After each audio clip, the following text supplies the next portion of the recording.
that case, you can say that there is a connection between the learners, and especially last one is the loyalty. If you as a teacher, you have that kind of characteristic, loyalty. When we say loyalty, but it is all about um, you are loyal, separate, and separate, you are loyal, and in that case, if you are loyal, then you can say that you have a good connection with your learners. Thank you so much. You are a great answer for JR. So next is the behaviorism. So behaviorism in education focuses on shaping and modifying students' behaviors through environmental control. Behaviorists believe students are products of their environment, not free to choose behavior independently, but reacting to external and internal stimuli. So behaviorism in education focuses on shaping and modifying on students. So this one is not to free choose behavior independently. So why teach? Okay, Raya, can you please read?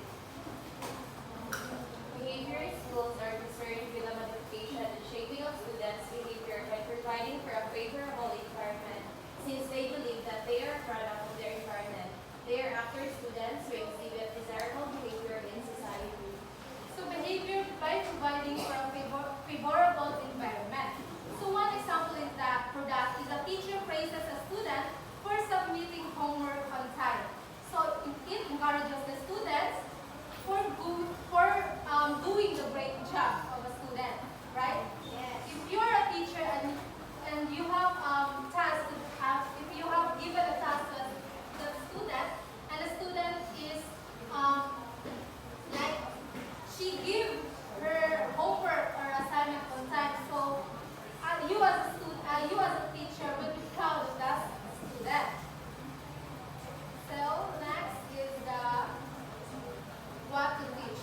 So because behaviorists look at people and other animals as complex combinations of matter that act only in response to internally or externally generated physical stimuli. So behaviorist teachers teach students to respond favorably to various stimuli in environment. So example in science class, the teacher uses flashcards when shown a picture of a plant. Students must respond with, if you see a picture of a plant, what do you respond in that picture? It is a what? Photosynthesis. You know that it is part of a photosynthesis, right? Right? So reinforcing the association between the visual stimulus and the correct answer. So if look at this classroom, if you see that picture, this picture in the head of that bird, what is that? Brain. Okay, so you know that that picture is a brain because the connection of that picture and your instinct, di ba? Na kabalo mo na, that is a brain. So kung makita mo picture and kabalo mo, you know what is the picture. So you will give the answer to that picture. Correct. So why teach? How? So behaviorist teachers ought to arrange environmental conditions so that students can make the responses to stimuli.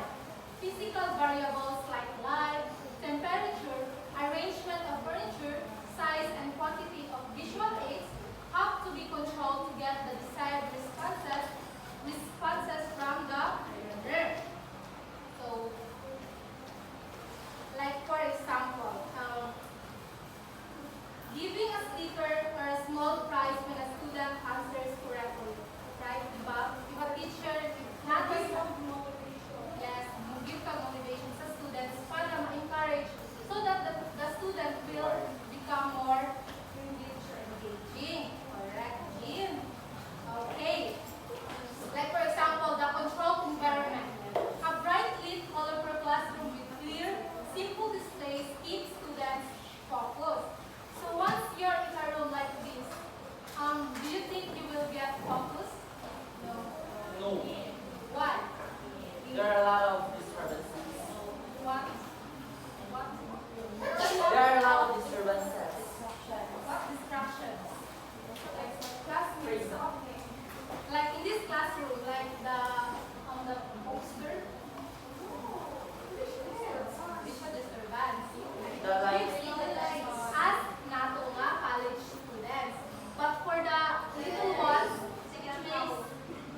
student and the teacher, di ba sila magka-sinagtanay. So, di ba, like, you know nga, katong mga sa elementary, di ba, ipagkangkang ang mga, like, for example, mga alin.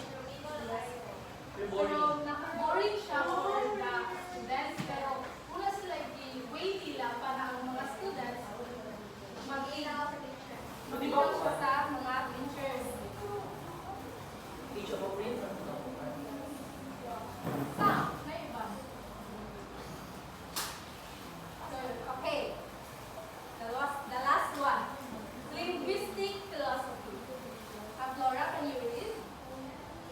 Linguistic philosophy in education focuses on helping students develop strong communication skills, the ability to express experiences, values, beliefs, and emotions through clear communication is seen as the essence of the English.